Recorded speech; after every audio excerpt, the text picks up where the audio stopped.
పెద్దపల్లి జిల్లాలో వంట గ్యాస్ సిలిండర్ల కొరత తీవ్రంగా ఉండటంతో సిపిఐ పార్టీ ఆధ్వర్యంలో వినూత్న నిరసన కార్యక్రమాన్ని చేపట్టారు. గ్యాస్ సిలిండర్లు అందుబాటులో లేకపోవడంతో ప్రజలు ఎదుర్కొంటున్న ఇబ్బందులను తెలియజేస్తూ నాయకులు ప్రత్యేకంగా మార్పిడి విధానాన్ని ప్రదర్శించారు. ఈ కార్యక్రమంలో భాగంగా కట్టెలు ఇచ్చి టీ, బిస్కెట్లు, వాటర్ బాటిళ్లను కొనుగోలు చేస్తూ నిరసన వ్యక్తం చేశారు.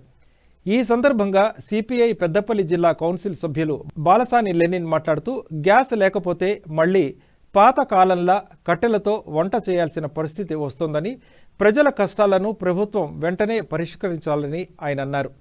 భారతదేశ ప్రజలకు ఎల్పీజీ గ్యాస్ మరియు ఆయిల్లను అందుబాటులో లేకపోవడం నిరసిస్తూ కృత్రిమ కొరత సృష్టించిన వారిపై చర్య తీసుకోవాలని ఆయన డిమాండ్ చేశారు. రాజకీయాల నేపథ్యంలో మరీ ముఖ్యంగా ప్రపంచవ్యాప్తంగా జరుగుతున్న అనేక రాజకీయ సంక్షోభ నేపథ్యంలో భారతదేశంలో ఉన్నటువంటి ప్రజలందరూ కూడా ఎల్పీజీ అదేవిధంగా పెట్రోలియం కొరత ఉందని చెప్పేసి ప్రజలందరూ కూడా ఇబ్బంది పడుతూ ఉన్నారు. ఇది నిజంగా యుద్ధం వల్ల వచ్చినటువంటి కొరతనా, లేకుంటే ఇక్కడ ఉన్నటువంటి దేశంలో ఉన్నటువంటి దళారులు, బడా వ్యాపారవేత్తలు కృత్రిమ కొరత సృష్టించారనేటువంటి ఒక దృఢమైనటువంటి అనుమానం కలుగుతా ఉన్నది. ఎందుకంటే ఒక పక్క భారతదేశంలో ఉన్నటువంటి కేంద్ర మంత్రులు అంతా కూడా ఇలాంటి కొరత లేదు, 6 నెలలకు సరిపడా ఆయిల్ ఉంది, ఎల్పీజీ ఉంది అని చెప్పి ప్రెస్ మీట్ పెడుతున్నారు. మరో పక్క క్షేత్రస్థాయిలో చూసినట్టయితే ప్రజలు గ్యాస్ సిలిండర్ బుక్ కాక, గ్యాస్ లేక అనేక ఇబ్బంది పడుతున్నారు. మరొక పక్క పట్టణ ప్రాంతాల్లో హోటళ్లకు సంబంధించిన సిబ్బంది అంతా కూడా కమర్షియల్ గ్యాస్ లేక ఒక్కొక్క రోజు 2 రోజులు హోటల్ మూసేసే పరిస్థితులు చాలా ఉన్నాయి. మాకు వ్యక్తిగతంగా అదేవిధంగా చాలా మంది చెప్తున్నారు కూడా.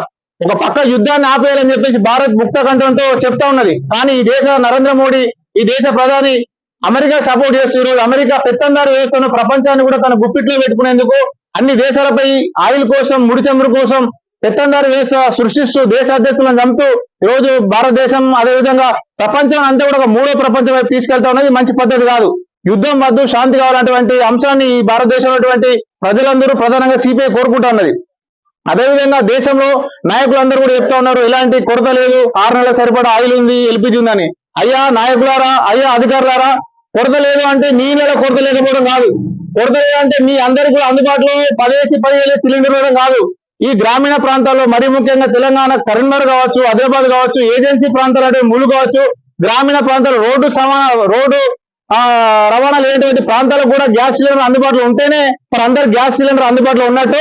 కేవలం మీ ఇళ్లలో ఉన్నట్టు కావచ్చు, మీ హోటళ్లలో, మీ రెస్టారెంట్ లో గ్యాస్ అందుబాటులో ఉంది కాబట్టి భారతదేశం అంతా ఎలాంటి ఇబ్బంది లేనటువంటి ప్రగల్భాలు పలకడం ఆపండి.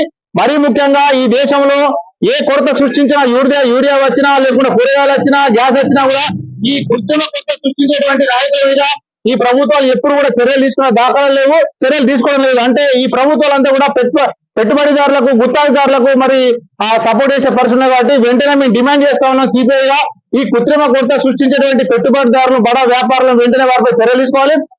క్షేత్రస్థాయిలో గ్రామీణ ప్రాంతాల్లో కూడా ఎల్పీజీ కావచ్చు, అదేవిధంగా ఆయిల్ సంబంధించినటువంటి మరి నిల్వలు ఏవైతున్నాయో పూర్తి స్థాయిలో అందుబాటులో తేవాలని చెప్పేసి కూడా ఈ సందర్భంగా డిమాండ్ చేస్తూ ఈ నిరసన కార్యక్రమం ప్రధానంగా ప్రజలకు అందుబాటులో ఎల్పీజీ కావచ్చు, ఆయిల్ కూడా